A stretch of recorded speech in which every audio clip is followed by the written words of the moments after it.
Assalamualaikum warahmatullahi wabarakatuh. Perkenalkan nama saya Dila Adalia Priyono. Di sini saya akan mempresentasikan materi saya yang berjudul Kesetimbangan Pangan part 6 sampai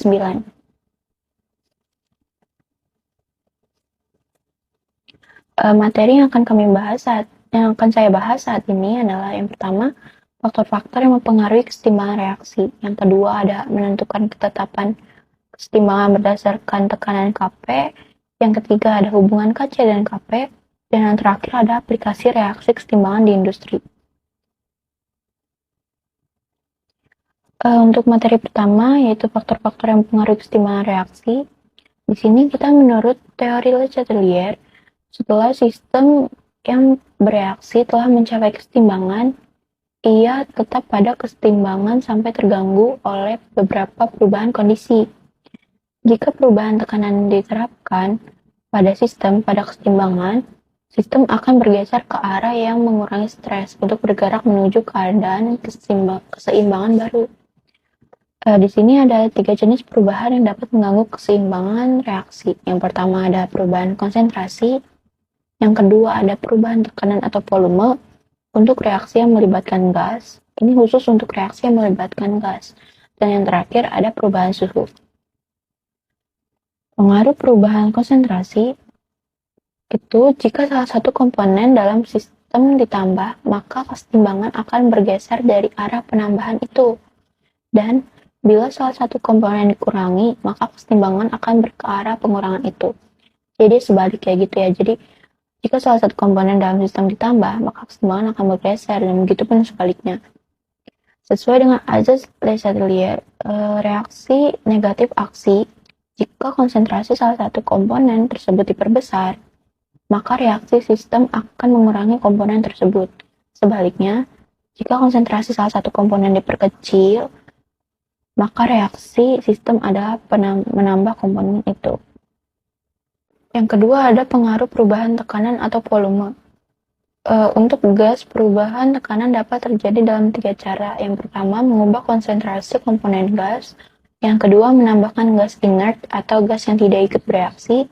Yang ketiga, mengubah volume wadah reaksi. Konsentrasi gas dalam sebuah ruang berbanding lurus dengan tekanan, sehingga penambahan tekanan menurunkan volume dan memperbesar konsentrasi semua komponen. Karena tekanan gas bergantung pada jumlah molekul dan tidak bergantung pada jenis gas, maka untuk mengurangi tekanan reaksi, keseimbangan akan bergeser ke arah yang jumlah koefisiennya molekul gas lebih kecil, begitupun sebaliknya. Yang ketiga ada pengaruh perubahan suhu. Hanya perubahan suhu yang akan mengubah nilai konstanta keseimbangan.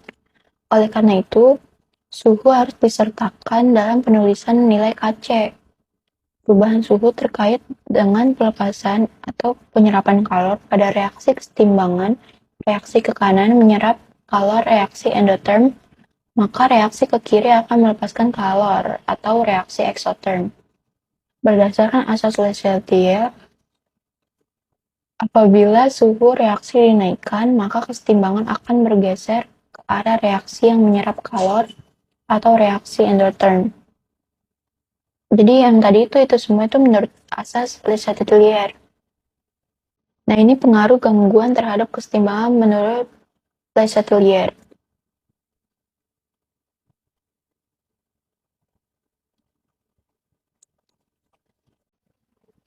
Menentukan ketetapan keseimbangan berdasarkan tekanan Kp. Definisinya, itu perbandingan tekanan parsial produk dan tekanan parsial reaksi dipangkatkan dengan koefisien masing-masing pada suatu reaksi keseimbangan. Untuk sistem keseimbangan gas, perhitungan tetapan keseimbangan dapat dilakukan dengan menggunakan tekanan parsial tiap gas. Nah, di sini maka berlaku jika reaksinya seperti itu, itu rumusnya Kp sama dengan Pc dipangkat P dikali PD pangkat Q per PA pangkat M dikali PB pangkat N. Keterangan PA, PB, PC, dan PD masing-masing merupakan tekanan parsial ZA, B, C, dan D. Tekanan parsial gas ideal, misalnya A, dapat dihitung dengan persamaan berikut. Ini rumusnya. Untuk contoh soal 1, pada suhu tertentu dalam ruang tertutup yang bertekanan 10 atmosfer terdapat dalam keadaan setimbang 0,3 mol gas SO2, 0,1 mol gas SO3, dan 0,1 mol gas O2 dengan reaksi seperti berikut. Harga Kp pada suhu tersebut adalah, ini kita pertama cara jawabnya yaitu totalin dulu semua molnya, kan udah diketahui kan, jadi gak usah dicari lagi, tinggal ditambah jadinya 0,5 mol. Nah itu kan jadi tinggal jumlah mol dibagi mol total dikali tekanannya, jadi 0,1 per 0,5 dikali 10 sama dengan 2. Begitu seterusnya, semua dihitung.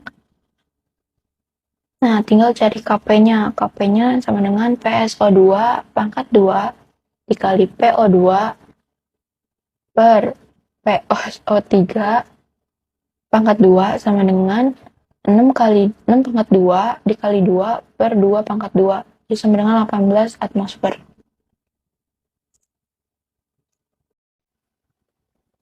Untuk contoh soal 2, pada suhu 750 Kelvin, terdapat kesetimbangan seperti berikut. Jika R sama dengan 0,08, harga Kp adalah, penyelesaiannya sebegitu.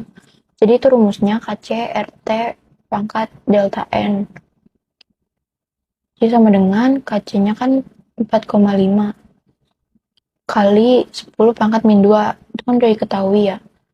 Tinggal dikali 0,08 dikali 750 Kelvin dipangkatin 2. Sama dengan 4,5 kali 10 pangkat min 2 per 60 kuadrat. Sama dengan 4,5 kali 10 pangkat min 2 per 36 kali 10 pangkat 2. Sama dengan 1,25 dikali 10 pangkat min 5. Sekarang kita masuk ke materi hubungan Kc dan Kp. Tetapan kesetimbangan yang dilambangkan dengan Kc menyatakan tetapan kesetimbangan berdasarkan konsentrasi. Tetapan kesetimbangan berdasarkan konsentrasi zat ini hanya berlaku untuk zat-zat dengan fasa gas dan larutan, sedangkan zat yang berfasa padat atau solid, dan liquid atau cair tidak disertakan dalam persamaan tetapan kesetimbangannya. Untuk kesetimbangan zat dalam wujud gas, tetapan kesetimbangan dinyatakan dengan Kp yang merupakan tetapan kesetimbangan berdasarkan tekanan parsial. Rumusnya kita bisa memakai vakum gas ideal, yaitu PV sama dengan nRT P. Ininya ya persamaannya. Itu diturunkan jadi P sama dengan N per V RT, terus turunkan lagi menjadi N per V sama dengan C, P sama dengan CRT. Jadi Kp sama dengan Kc dikali RT pangkat delta N. Delta N yaitu adalah mol gas. Untuk contoh soal 1, jika reaksi berikut terjadi pada suhu 27 Celcius dan memiliki harga Kp sama dengan 3 atm atmosfer, maka hitunglah harga Kc-nya. R sama dengan 0,082. Itu kita jawabnya tinggal masukin rumus yang tadi. Jadi Kc sama dengan Kp per 0,082 kali 300 sama dengan 3 per 34,6 sama dengan 0,12. Ini karena kita yang carinya Kc-nya, jadi Kc-nya dipindah. Gitu. Untuk contoh soal 2, jika diketahui reaksi kesetimbangan sebagai berikut, jika suhu ruangan 178 derajat Celcius dan harga Kp sama dengan 2,9 kali 10 pangkat min 3, harga Kc adalah Jika diketahui R sama dengan 0,082 atmosfer per mol Kelvin, itu kita jawabnya kita ubah dulu Kelvinnya dan kita cari delta N-nya. Cara ubah Kelvinnya itu Celsius ditambah 273 sama dengan 178 ditambah 273 sama dengan 451 Kelvin. Delta N-nya itu tinggal dikurangkan aja, 2 kurang 4 sama dengan min 2. Untuk mencari harga KC-nya rumusnya menjadi sama kayak tadi, karena kita carinya KC-nya, jadi rumusnya kayak dibalik gitu.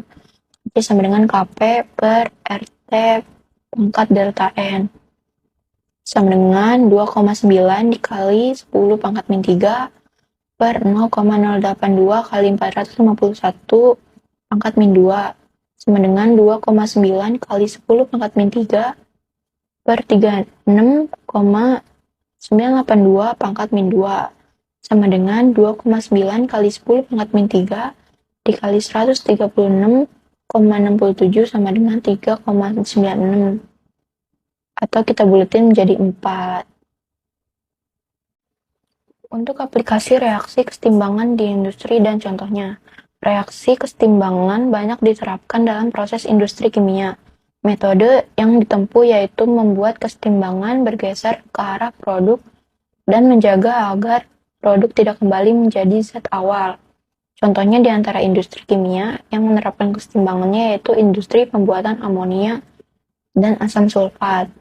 Untuk pembuatan amonia atau NH3, amonia dibuat dengan cara mereaksikan gas nitrogen dengan gas hidrogen. Reaksi kesetimbangan pada pembuatan amonia tersebut merupakan reaksi eksoterm. Oleh karena itu, kondisi optimum yang harus dilakukan untuk memaksimalkan produksi. Proses pembuatan amonia dikenal dengan proses Haber-Bosch dengan persamaan reaksi sebagai berikut. Untuk pembuatan asam sulfat atau H2SO4, bahan baku utama pembuatan ini adalah belerang trioksida atau SO3. Nah, SO3 ini sendiri dihasilkan dari reaksi antara belerang dioksida dan oksigen. Caranya dengan membakar belerang murni di udara agar terbentuk gas SO2. Reaksinya sebagai berikut. Untuk pembuatan gas klor atau Cl2, pembuatan gas klor dilakukan dengan proses diakon. Caranya dengan mengoksidasi gas asam klorida dengan oksigen di udara. Itu akan menjadi reaksinya sebagai berikut. Reaksi tersebut dapat dipercepat dengan katalis CuCl2. Selain dengan katalis, reaksi dapat dipercepat dengan mengatur suhu optimal reaksi, yaitu sekitar 430 derajat Celcius dan tekanan 200 atmosfer. Hal ini karena reaksi kesetimbangan tersebut berlangsung secara eksoterm. Sekian presentasi dari saya. Terima kasih. Wassalamualaikum warahmatullahi wabarakatuh.